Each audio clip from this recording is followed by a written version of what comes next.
आउज़ुबिल्लाहि मिनश्शैतानिर्रजीम बिस्मिल्लाहिर्रहमानिर्रहीम अस्सलामु अलैकुम our viewers. I hope you must be hale and hearty. Now our today topic is the mechanism of breathing. The physical movement associated with the gaseous exchange are called breathing. जो physical movement है gaseous exchange की उसे हम क्या नाम देते हैं breathing का. Physical movement associated with gaseous exchange is called breathing. ये डेफिनेशन है लेकिन इतनी इम्पोर्टेंट नहीं है. And there are two phases of breathing. Breathing के दो फेजेस होते हैं. एक होता है इनहेलेशन, एक होता है एक्सहेलेशन. दो होते हैं, एक होता है इनहेलेशन और एक होता है एक्सहेलेशन. अच्छा, सबसे पहले हम पढ़ते हैं इनहेलेशन. इनहेलेशन का हम और क्या नाम देते हैं इंस्पायरेशन का. इंस्पायरेशन और इनहेलेशन, इनहेलेशन और इंस्पायरेशन. अच्छा, वो बता रहे हैं ड्यूरिंग इनहेलेशन या inspiration the rib muscles contract. जो हमारे रिब्स मसल होते हैं, मैंने आपको पीछे दिखाए थे मैंने आपको पीछे यहाँ पे रिब्स मसल्स ही है. जो रिब्स मसल होते हैं ये क्या होते हैं, कॉन्ट्रैक्ट होते हैं. During inspiration the rib muscles contract and ribs are raised. और जो रिब्स होती हैं वो रेज्ड हो जाती हैं, वो ऊपर की तरफ उठ जाती हैं. And ribs are raised. आगे वो कह रहे हैं at the same time the dome shape diaphragm contracts and is lowered. Dome shape पीछे हमने पढ़ी थी इसके thick structure called thick muscular structure called diaphragm. उसी क्या बात हो रही है. वो कह रहे हैं at the same time the dome shape diaphragm contract and is lowered. ये देखें यहाँ पे उन्होंने हमें इंस्पायरेशन बताया हुआ है. ये डायफ्रागम है, ये मूव डाउन, ये लोअर हो गया. यहाँ पे इनहेलेशन हो रही है, एयर मूव्स इन. जब हवा हमारे अंदर जा रही होती है, यानी कि हम जब एयर को इनहेल कर रहे होते हैं मूव, तो वो अंदर की तरफ मूव हो रही होती है ना. उसके दौरान रिब्स हमारे क्या होते हैं, रेज्ड होते हैं. और जो डायफ्रागम है हमारा, डोम शेप डायफ्रागम है, वो क्या करता है, मूव्स डाउन, वो लोअर हो जाता है. These movements increase the area of thoracic cavity which reduces the pressure on lungs. ये जो मूवमेंट है इनकी कॉन्ट्रैक्ट ऑफ डायफ्रागम की और साथ में रिब्स के रेस्ट की, ये क्या करती हैं, इनकी वजह से दिस मूवमेंट, ये जो इनकी जो मूवमेंट होती है increase the area of thoracic cavity. Thoracic cavity का ये एरिया इंक्रीज़ कर देती है. इसकी वजह से थायरोकिक कैविटी का एरिया जब होता है इंक्रीज़ होता है, तो ज़ाहिर सी बात, जब एरिया इंक्रीज़ होगा थायरोकिक कैविटी का, तो जब लंग्स है प्रेशर पे ब्लड का, और वैसे ऑलमोस्ट जो प्रेशर है वो भी ज़ाहिर सी बात है क्या हो जाएगा, कम हो जाएगा. अच्छा, आगे वो अब हमें कह रहा है as a result the lungs expand. जो लंग्स हैं वो फूल जाते हैं, एक्सपैंड, खुल जाते हैं. And the air pressure within them also decrease. फिर एयर प्रेशर जो होता है लंग्स में वो क्या कर जाता है, डिक्रीज़ कर जाता है, रिड्यूस कर जाता है, डिक्रीज़ कर जाता है, एक ही बात है. The air from outside rushes into the lungs to equalize the pressure on both side. वो कह रहे हैं जो एयर है फ्रॉम आउटसाइड, बाहर से जो हवा है वो जाती है रशीज स्लोली कहाँ जाती है, इनटू द लंग्स में, to equalize the pressure on both side. वो अंदर वाली साइड पे आउटसाइड और इनसाइड ऑफ लंग और आउटसाइड ऑफ लंग वहाँ अंदर जाती है, ताकि वो आउटसाइड ऑफ लंग का और इनसाइड ऑफ लंग का प्रेशर जो है वो इक्वलाइज कर सके. आगे वो कर रहे हैं बात एक्सेलेशन की, यानी कि सांस बाहर को निकालना. एक्सेलेशन, एयर मूव इनको कहेंगे हम इनहेलेशन. एयर मूव्स इनको हम क्या कहेंगे, इनहेलेशन. और एयर मूव्स आउट को हम क्या कहेंगे, एक्सेलेशन. अच्छा, एक्सेलेशन के दो नाम है, एक एक्सेलेशन और एक expiration. After the gaseous exchange in the lungs the impure air is expelled out in acceleration. पीछे जैसे कि मैंने आपको हर टॉपिक में इसका बताया है कि जब गैशियस एक्सचेंज होता है, जब हम एयर इनहेल करते हैं, इनहेल करने के बाद उसमें दो चीज़ें होती हैं, दो पार्टिकल्स होते हैं. एक होता है पार्टिकल होता है, एक ऑक्सीजन के पार्टिकल्स होते हैं, और नंबर 2 पे किसके पार्टिकल्स होते हैं, कार्बन डाइऑक्साइड के. ऑक्सीजन के पार्टिकल्स की ना हमारी बॉडी को बहुत ज़्यादा ज़रूरत होती है, इसलिए हम उसे एब्जॉर्ब कर लेती है हमारी बॉडी. और जो होते हैं उसके पार्टिकल्स, कार्बन डाइऑक्साइड के पार्टिकल्स, वो क्या कहते हैं, जब हम सांस दोबारा लेते हैं माउथ के ज़रिए से, इनहेल हम नाक के ज़रिए से करते हैं, एक्सहेल हम किसके ज़रिए से करते हैं, माउथ के ज़रिए से। फिर जब माउथ के ज़रिए से हम सांस को एक्सहेल करते हैं तो जो कार्बन डाइऑक्साइड होती है, इम्प्योर एयर से मुराद है इधर कार्बन डाइऑक्साइड। इम्प्योर एयर से क्या मुराद है, carbon dioxide.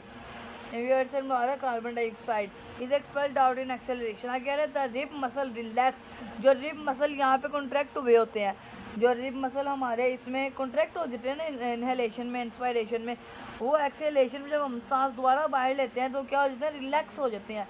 And the ribs back to the original position, और ये अपनी असल हालत में आ जाते हैं। The diaphragm muscle also relax, और जो हमारा थिक, ये हमने यहाँ पे मैं आपको दोबारा बता दूँ, थिक हमने पढ़ा था, thick structure called diaphragm which is present below the lungs, वो भी क्या हो जाता है, वो भी रिलैक्स हो जाता है, अपनी डोम शेप पोजीशन में आ जाता है।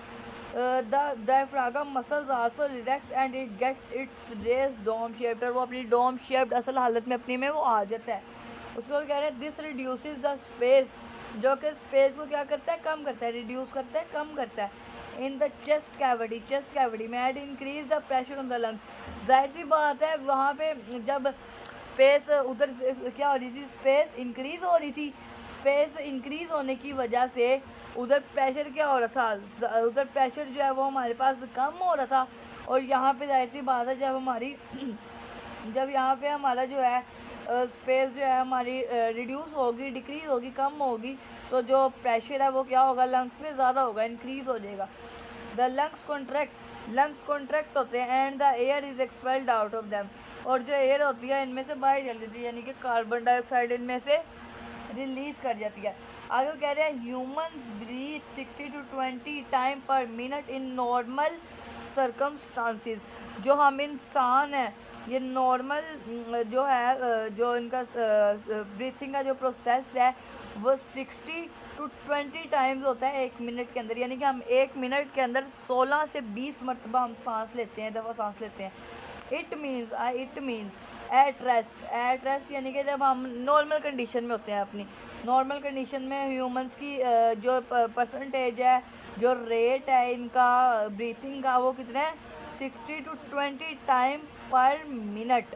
ये इंपॉर्टेंट MCQs है। The rate of breathing is controlled by the respiratory centre in the brain.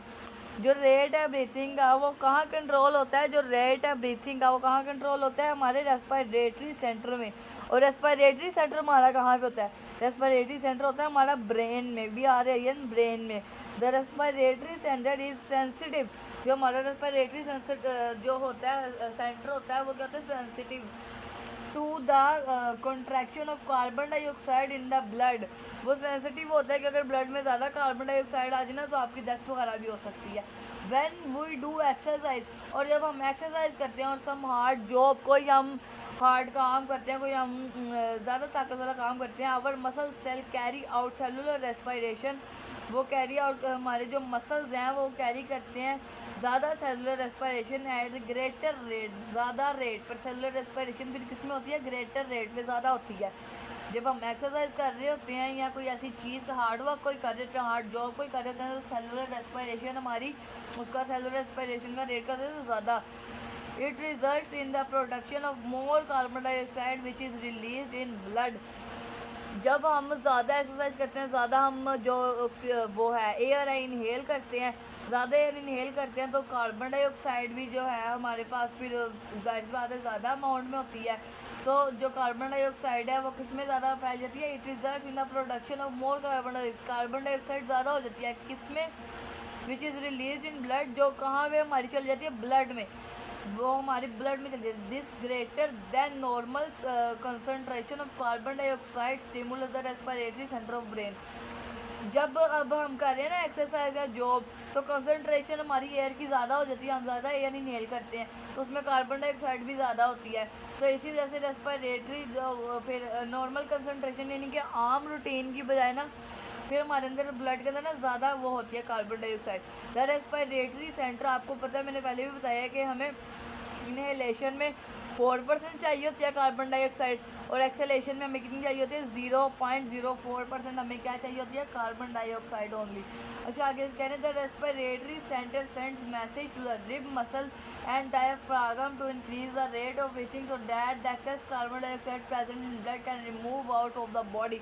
और फिर जब हम ज़्यादा ब्रीथिंग करते हैं तो ये मैसेज रेस्पिरेटरी सेंटर हमारा मैसेज ये सेंड करता है रिब्स मसल्स को, हमारे जो चेस्ट पे मसल्स ये रिब्स है इनको सेंड करता है मैसेज। ये इनको मैसेज जब सेंड करता है वो मैसेज सेंड करने का मकसद क्या होता है वो डायफ्रागम को और रिब्स को मैसेज सेंड करता है। और मैसेज सेंड करने का मकसद उन्होंने आगे बताया हुआ है कि मैसेज सेंड करने का मकसद ये होता है कि जो रेट ऑफ ब्रीथिंग है ना वो थोड़ा कम हो इसकी वजह से, और जो कार्बन डाइऑक्साइड ज़्यादा आ गया ना एक्सेस ज़्यादा अमाउंट में हमारे उसमें आ गया ब्लड में, वो भी हम बॉडी से रिमूव कर सकें।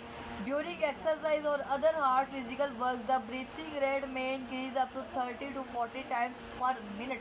अच्छा देखें हमारी जो ह्यूमन ब्रीथ जो नॉर्मल हमारी रूटीन में है वो क्या है 60 to 20 times per minute in a normal condition या सर्कमस्टांसिस।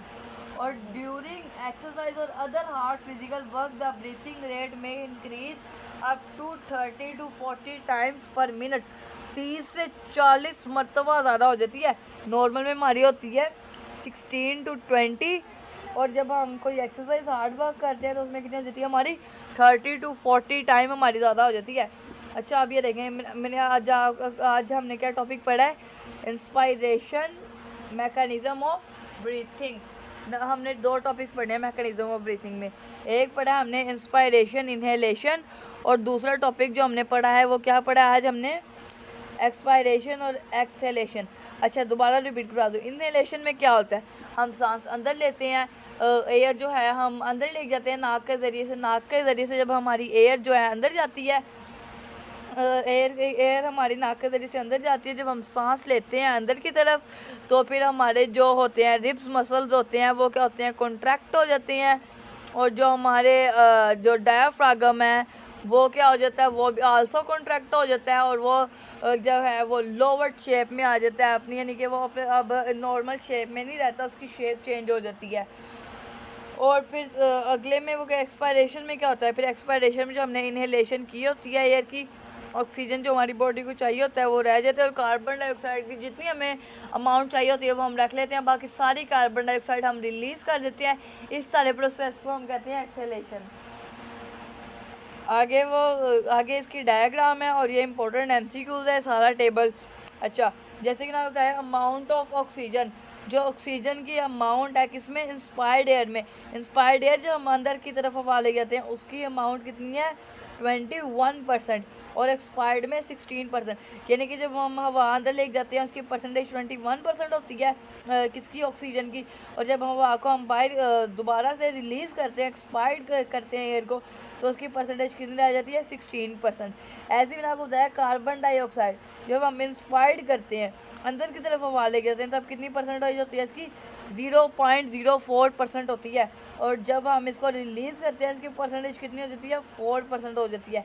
ऐसे ही अमाउंट ऑफ नाइट्रोजन है 79% इंस्पायर्ड में होती है, 79% जो है एक्सपायर्ड एयर में होती है।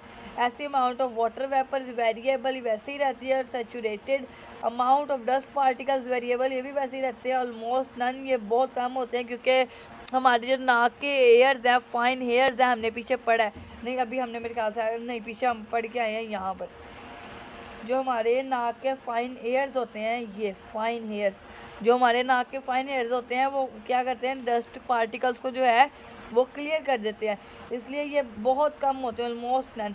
एंड टेम्परेचर वेरिएबल सेम रहता है almost equal to the body temperature, जो बॉडी टेम्परेचर है उसके इक्वल रहता है। ये भी हमने पढ़ा था पीछे, जो मस्कस है वो हमारी हेल्प करता है इक्वल करने में बॉडी टेम्परेचर को। ये mucus which filter the dust particles from the air and the mucus also moistens and warms the incoming air and keep its temperature nearly equal to that of the body। उम्मीद है आपको आज का topic समझ आया होगा the mechanism of breathing और आपको वीडियो अच्छी लगी होगी।